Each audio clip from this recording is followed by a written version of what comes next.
This is a baby beluga sturgeon, just about 1 year old. If everything goes as planned, in about 9 years, its eggs will be harvested for caviar, which in today's market can sell for up to $35,000 per kilogram. We visited one of the largest beluga farms in the world to find out how this expensive delicacy gets from farm to spoon. Beluga sturgeon are native to the Caspian Sea, but these beluga live over 6,000 miles away on the Florida Panhandle.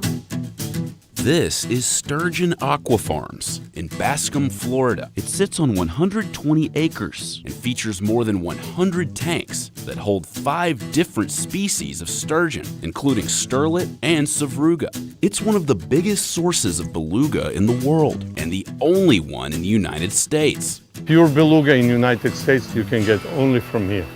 Mark Zaslavsky is a Russian immigrant who imported beluga into the U.S. right before the government banned all imports of beluga products in 2005. Due to the overwhelming demand for beluga, the fish is classified as critically endangered.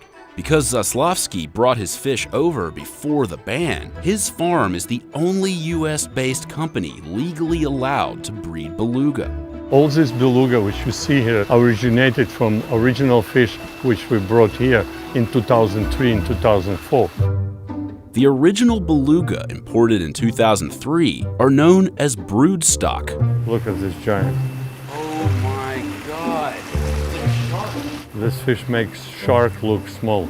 At more than 15 years old, they weigh up to 350 pounds and measure more than 9 feet long. And they have one simple job: make babies.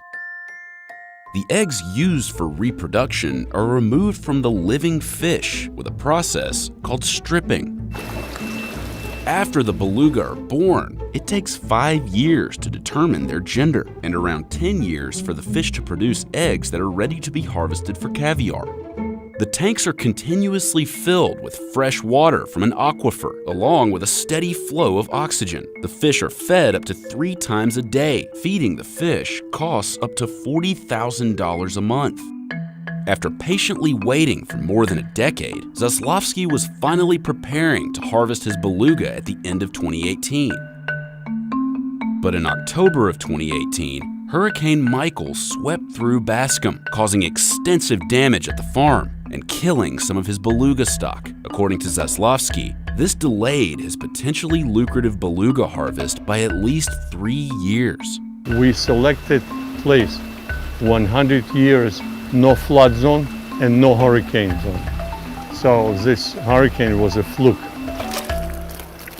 Hey, take it easy. In the meantime, the farm harvests eggs from its other sturgeon species, like sterlet and savruga, which take less time than beluga to mature.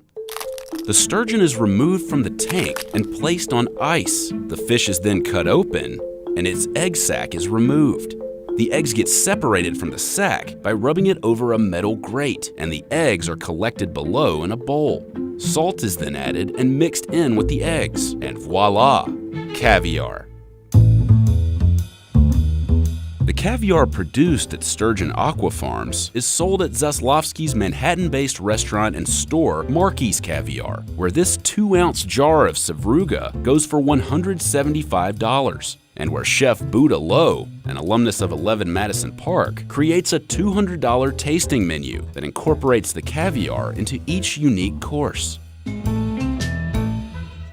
But there's more to this farm than just making caviar. According to Zaslavsky, he aims to use his beluga stock to help repopulate the species in their native habitat.